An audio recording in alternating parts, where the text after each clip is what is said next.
ભારત માતા કી જય મિત્રો। હું આપનો મિત્ર નરેન્દ્રભાઈ રાઠોડ। મિત્રો, આજે ખેડૂત જ ગુજરાતનો કાર્યક્રમ આજે 9મા એપિસોડ ઉપર પહોંચી ગયો છે મિત્રો, અને ખૂબ જ ગુજરાતના લોકો ખૂબ નિહાળી રહ્યા છે ખેડૂત જ ગુજરાતના કાર્યક્રમને। તો હું ખેડૂત જ ગુજરાતના 9મા એપિસોડની અંદર હું સૌ ગુજરાતી ભાઈઓ બહેનોનું સ્વાગત કરું છું મિત્રો। આ ખેડૂત જ ગુજરાતનો કાર્યક્રમ એટલો બધો જબરજસ્ત ચાલે છે અને લોકો ખૂબ નિહાળે છે। આજે દરેક વર્ણના લોકો 18 વર્ણના લોકો ખૂબ પ્રેમ આપે છે, તે બદલ હું ખૂબ ખૂબ આભાર વ્યક્ત કરું છું। અને આજના એપિસોડની અંદર આપણે જે ગુજરાતની અંદર મહાનગરપાલિકા અને નગરપાલિકા, જિલ્લા પંચાયત અને તાલુકા પંચાયત ચૂંટણી જે જાહેર થઈ છે, આજે આ લોકશાહીનો પર્વની વાત આવી છે, લોકશાહીનો પર્વ ઉજવવાની વાત આવી છે, ત્યારે ખૂબ આનંદ થાય છે। તો મિત્રો, ખાસ વિનંતી છે કે આ લોકશાહીનો પર્વ શાંતિપ્રિય રીતે આપણે ઉજવીશું।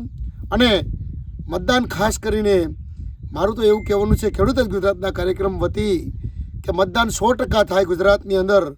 અને આજે ભારતની અંદર ગુજરાત રાજ્યનું નામ આગળ ખૂબ જાય, કારણ કે લોકશાહી સમજવી પડશે મિત્રો। આપણે જ્યાં સુધી આપણે લોકશાહી નહીં સમજીએ અને આપણો મતનો અધિકાર છે તે આપણે પૂર્ણ નહીં કરીએ, ત્યાં સુધી મારી જે ઈચ્છા છે, તમારી જે ઈચ્છા છે, ગુજરાતીઓની જે ઈચ્છા છે, જે વિકાસની વાત છે, તે આગળ નહીં ધપાય।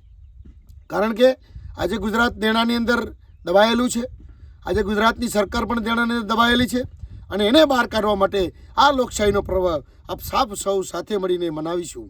કારણ કે મતદાન કરવા જાણે આપણને જેવી ઈચ્છા હોય તે રીતે જ આપણે મતદાન કરીશું। અને અનેક આપણે લોભાવણી લાલચું અનેક પાર્ટીઓ દ્વારા આપવામાં આવશે, પણ આપણે કોઈની વાતમાં આવવાનું નથી, કોઈના ગાંઠિયા ભજીયામાં કે કોઈની વાતમાં આવ્યા વગરનું લોકશાહીના પર્વને સમજી અને લોકશાહીનો પર્વ ઉજવવાનો છે। અને આપણું મતદાન અચૂક મતદાન થવું જોઈએ। કોઈ પણ સંજોગોમાં આપણું મતદાન, મત એટલે કે દાન, મતદાન, આ દાન છે તે આપણે કરવું, આપણે લોકશાહીને સમજવા માટે ખૂબ જરૂરી છે મિત્રો।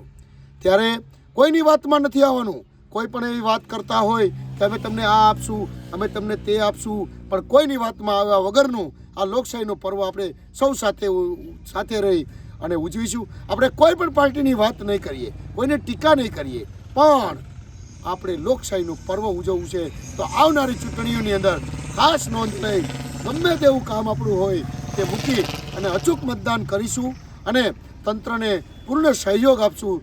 જે આપણા અધિકારીઓ જે આપણા જે 24 કલાક કામ કરશે, કારણ કે 48 કલાક સુધી આજે ચૂંટણીની અંદર આપણા અધિકારીઓ કામ કરતા હોય, તેને ખૂબ આપણે સહયોગ કરશું। આચારસંહિતાનો ભંગ નહીં કરીએ।